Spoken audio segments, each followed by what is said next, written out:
Yes. When do horses need to start seeing? Ideally, there's two ways I like to say it. Before they see a bit, because some people will long line them and not ride them yet.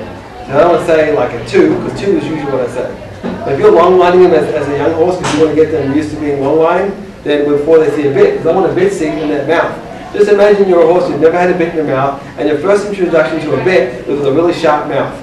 Well, that was great. Negative experience right out the gate. My mentality is before that horse sees a bit, do the teeth, get the points away, put in a bit seat, make it all nice.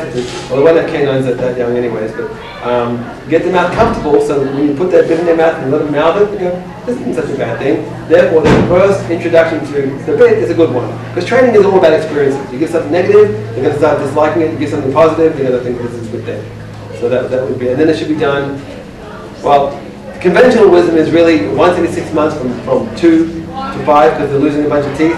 I'm sort of not on that. Well, if there's a, you're supposed to do it because they're losing baby teeth. I tend to do it usually once a year. Most of the caps will come out, the baby teeth will fall out on their own without help. Sometimes they need a little assistance. So, but as far as just balancing the mouth and getting it all balanced once a year is good. And that's standard for grown horses as well? Mm-hmm. Yeah, once a year.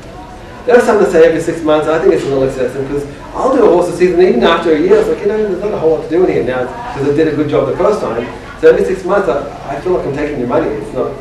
There's really nothing there to do. Yes.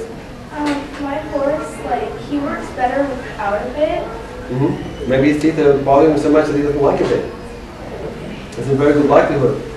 And if their mouth is uncomfortable, then they're going to fight you. If their mouth is comfortable, they're going to be more relaxed. Like, he doesn't fight me, but he just, like, I tried it without a bit, and he likes it better. That tells me it's tooth related. It would imply it's tooth related. Or you may have a really severe bit. There are many options. I'm also a certified riding instructor, and I ride myself. I don't ride much anymore because I'm not the time. I used to do 3-day eventings. I know the riding aspect of it, which helps me with my dentistry, so I can relate to my customers better because I know the feel of what they're going through. You get a question here. Me and my family are going to get 2 new horses. When should we get them checked out for? Well, preferably you should check them before you buy the horse in case there's a major problem. It's good to know ahead of time. Again, checking them is relevant. You can only have them checked if someone who's checking them knows what they're looking for. I forgot which one said that the vet checks if the teeth are straight or something, yeah? That's not checking teeth. The proper way to inspect is the light looking in the mouth and make sure the whole mouth is good. So you may get someone to check the teeth and they say the teeth are fine and they may not be fine. So it's really incumbent on you to find someone that really knows what they're looking at to check the teeth. Okay, question? Yes. What is it called when the tooth root breaks through to the bone? When it actually pops out? That's well, it's a dental cyst when you see the bulge, and then it's abscess through the bone. But the dental cyst is what's causing it to begin with. Yeah. And is it true that you can tell a horse by like the age of the horse yes. by the teeth? Yes. It's the incisors you look at, not the molars. While the molars give you a little bit of a clue, you know, when they're very young, because they're losing certain teeth at certain ages. But it's the incisors, and I can't get into it because it's too complex. It goes all the way to in their 20s. But there's patterns, there's wear patterns, and there's markers and shapes. The shape of the teeth change. I'll just give you like briefly. Like the shape of the tooth here is more rectangular shape. When I look at this pattern, it's long this way. When you look at a young horse, here, see young horse, so it's more narrow here. You see, on an older horse, it's thicker going this way. So when they're young, they're kind of slender this way, and as they get older, the shape changes from triangular to almost rectangular in that shape. It is still triangular, but it's a lot deeper shape this way. So the shape of the teeth is really what you look for. How old was that horse? This one here is about 4.5. We just lost this tooth here, which is about 4.5. And it's just getting in this last incisor, which is about 4.5, 5. So based on these two, these are new teeth, I'd say 4.5. Approximately. Okay, someone who hasn't asked a question yet, please share it around here. I have a horse who's had a lot of problems with her mouth. She got kicked in the mouth years and years ago. Okay. We just recently purchased her about a year ago. Okay. We had surgery done on her mouth because her jaw was infected. She has 2 holes on the sides of the front teeth. On the front teeth? Yeah, 2 holes next to both sides of the back. And we've actually been able to pull bone chip out. We're working with her mouth to get it. Who did the surgery on her? What area? Dr. Admiral. Okay. And was the incisors that he did surgery on? He didn't do surgery on the teeth, Okay. but behind the teeth, Okay. he and it was big surgery. She had a hole in her chest too. Yeah. Okay. Just a bit of a rescue story. Yeah. But we've been working with their mouth and pulling bone chip out, pulling all the hay Is it out. bone chips out or is it tooth fragments? Bone chips. Okay.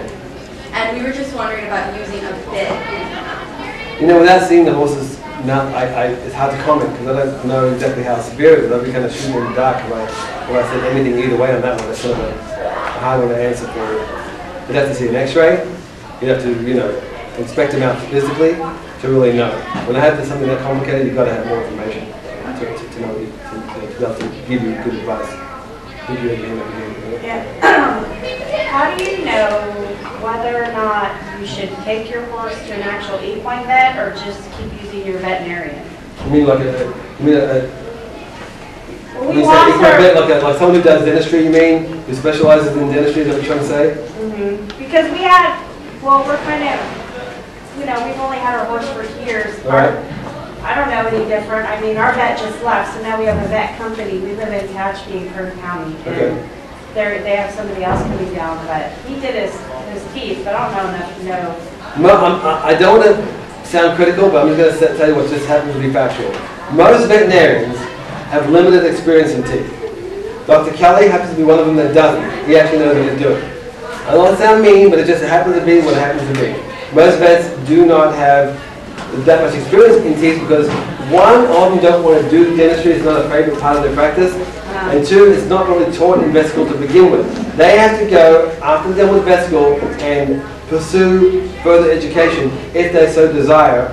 But the basic file floating is not going to cut it when it comes to complex problems. It will resolve minor problems.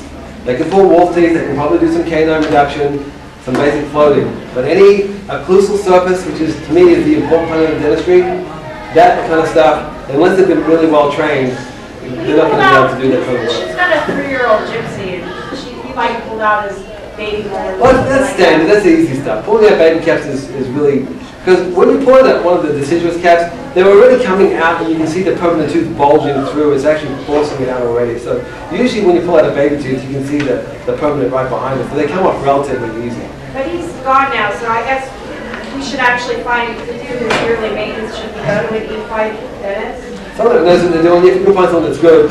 There's an International Association of Equine Dentistry. There's a website.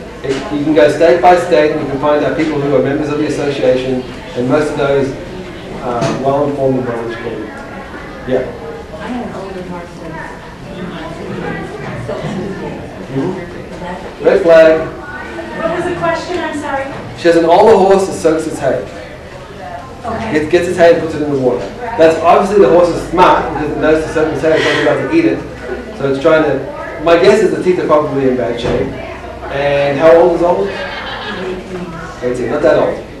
At 18, his mouth can probably be restored. He probably has a wet complex, or he might have something that's painful that he can't push down on his hay because it hurts him to actually put pressure.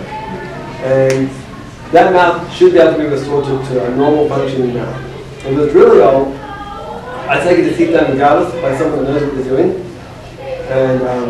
And you might have to go on pallets when it gets, But I wouldn't just put them on pallets and say problem solved, because the pain issue could still be there. He's soaking his hay for a reason. He's screaming out. It's like, hey, look at me, I'm having a problem eating. So definitely